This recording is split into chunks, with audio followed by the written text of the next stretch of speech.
তোর তো যে কোনো সময় ফাঁসি হয়ে যাবে রে, তুই তো সালমান শাহর ঘটনার সাথে জড়িত। সালমান শাহ আমাকে নিলে ওই ছবিতে আমরা দুজনে পাট গাই, ছবি সুপারহিট। ডন তো ডনের জায়গায় আছে না, কাজ করছে না। ডনের সাথে আমার যে রিলেশনটা, এটা হচ্ছে কাজের রিলেশন, এটা ভালো বন্ধুত্ব। এবং ডন হচ্ছে আসলে একটা সুন্দর মনের মানুষ। আর রিসেন্টলি তাকে নিয়ে কাজ করারও দরকার আমার, কারণ আমার যে ওয়েব সিরিজটা করছি ওর হচ্ছে একটা কেন্দ্রীয় ক্যারেক্টার করছে, তো ওকে তো আমি বাদ দিতে পারি না। বাদ দিলে তো আমার প্রোডাকশন আটকে যাবে, তাহলে এটা ড্যামারেজ কে দিবে। আর সেকেন্ড কথা হচ্ছে সালমান শাহ নিয়ে কথা হচ্ছে, তার হত্যার পিছনে যারা জড়িত তাদের নামে কেস হচ্ছে, এই হচ্ছে সে হচ্ছে, এটা তো কিছুদিন পরপরই হয়। আজকে 29 বছর যাবতই দেখছি কিছুদিন এটা নিয়ে সবাই লাফঝাপ দেয়, আবার ঠাস করে চলে যায়। ডন তো ডনের জায়গায় আছে না, কাজ করছে না। এখন হঠাৎ করে চারদিক দিয়ে যেভাবে আন্দোলন শুরু হলো যে ডন খুনি, ডনের ফাঁসি চাই, অবশ্য চাবেন। ও যদি সালমান শাহ হত্যাকাণ্ডের সাথে জড়িত থাকে আমি তাকে ঘৃণা করব। একজন শিল্পী হয়ে শিল্পীকে মার্ডার করবে, এটা তো মেনে নেওয়া যায় না। আমি তো সালমান শাহর ফ্যান। সালমান শাহ যখন শুটিং করে প্রত্যেকটা সেটে ভালো বন্ধুত্ব, আন্ডারস্ট্যান্ডিং, কথাবার্তা। আমি কি চাবো যে আজকে সাকিব খানের কোনো ক্ষতি হোক? তো সালমান খানের ক্ষতি কি আমরা চাবো?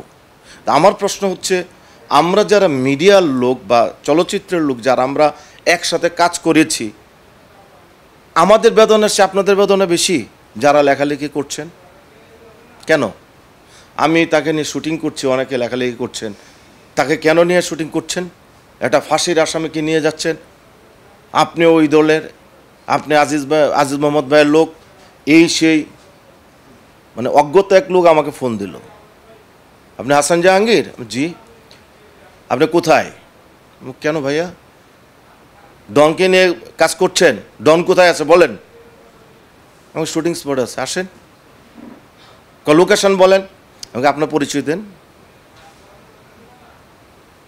আমার পরিচয় দেবো না, আপনি লোকেশন বলেন। তা আমিও বলবো না কোথায় শুটিং করছি। আপনি যদি আপনার পরিচয় গোপন রাখেন তাহলে আমি কেন বলবো? Where you? উনি ফোনটা কেটে দিল।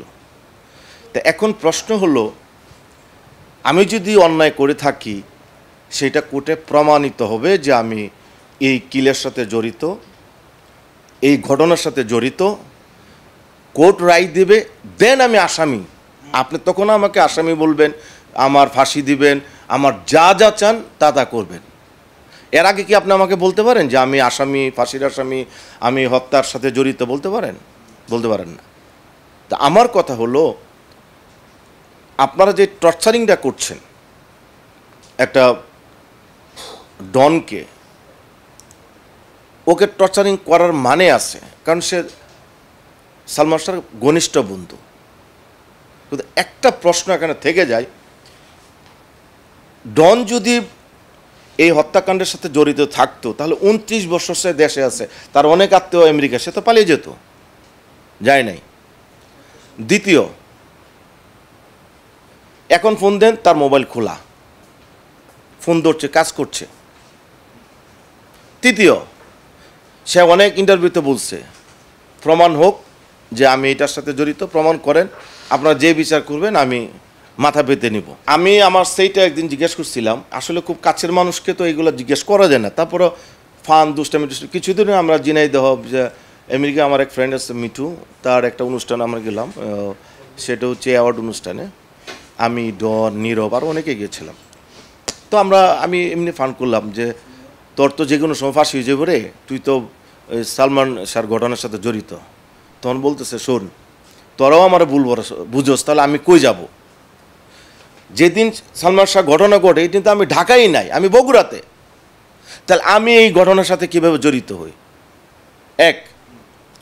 দ্বিতীয় প্রশ্ন করলাম, সামিরার সাথে নাকি তোর ভালো সম্পর্ক, আমার সাথে তুই তোমার সম্পর্ক, মামা সত্যিকার কত?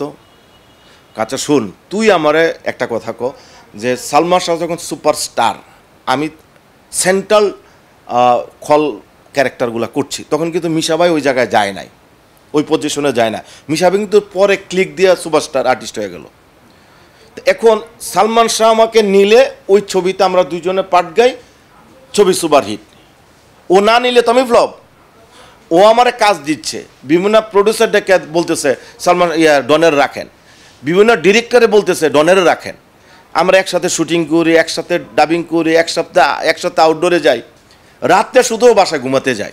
তাহলে আমি কখন প্রেমটা করলাম, কখন সম্পর্কটা হইল? আর আমার এত জানি যে দুস্তের বোর সাথে আমি যেমন এত নোংরা, অনেকে হয়তো জানে না, ডন কিন্তু আজান দেয় এবং মসজিদে আজান দেয় নামাজের সময়, এবং 5 ওয়াক্ত নামাজ পড়ে।